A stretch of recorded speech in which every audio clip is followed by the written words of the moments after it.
Hey Justin, thanks for coming back in. It's good to see you. So I wanted to check in about some of the things we talked about last time, the things you said were up for you that felt important, and make sure that I heard you right. Can we start out there and then we'll move on from there? Sure. Thanks. So you were telling me last time that the number one thing that you were worried about was sleep, right? That you were having trouble staying awake in class and getting to sleep at night. Yeah. So this is in my category for action. We want to focus on that. Okay. Yeah. We also talked about some things that you were having some trouble with, some issues with family relationships, and your living situation was a little bit shaky right now. So I wanted to circle back and make sure I heard you right about that. Why do we have to talk about that? We don't have to talk about this in our work together if you don't want to. If you don't want to focus on that in our work together, that's cool. I just want to make sure I heard you right last time, that for you, that's something that is up. Yeah, I'd rather just talk about what I was sitting here for. Okay, cool. Well, let's put these in the special pile. That's sort of in the not my business pile right now. Okay.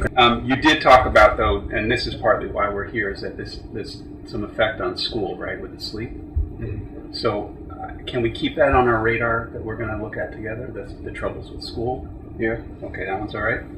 And then there was also talk, Mr. Taylor said that sometimes there were some angry outbursts at school. You said that happened sometimes at home too.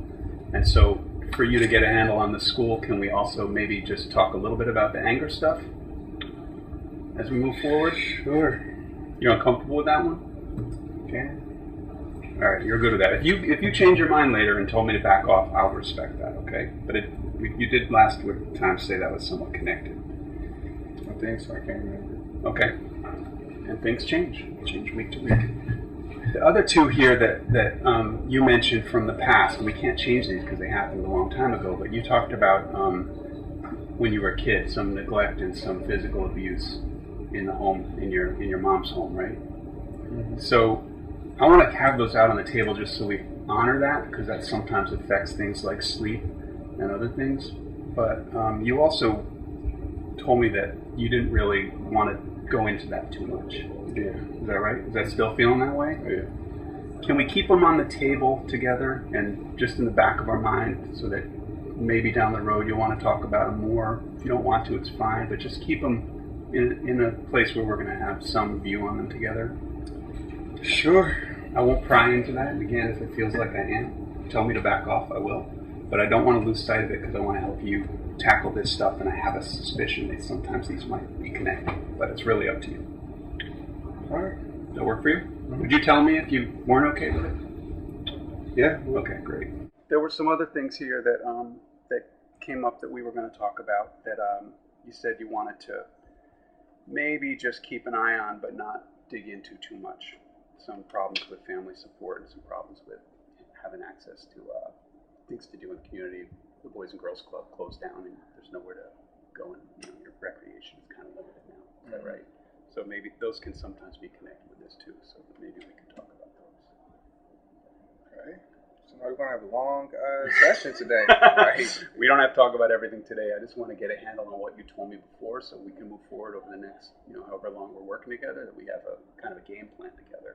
And I want to make sure that what I'm hearing you say is what you're really telling me, because sometimes I could misunderstand and get it wrong. I want to focus on what matters to you more than anything.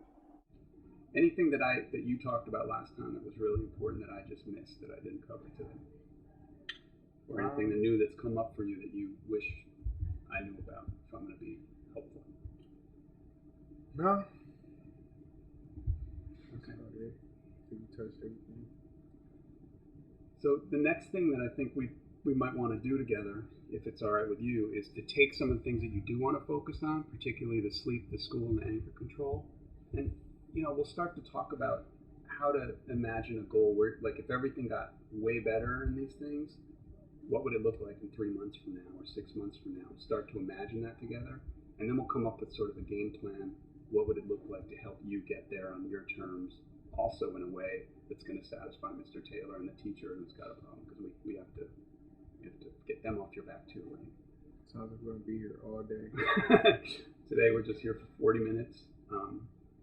We'll do our best to wrap our heads around how to move forward on these, and then we'll meet every week or or something for a little while until we feel like we've got this tackled, and then you can carry on without me. That work? So can we get started? Let's do it.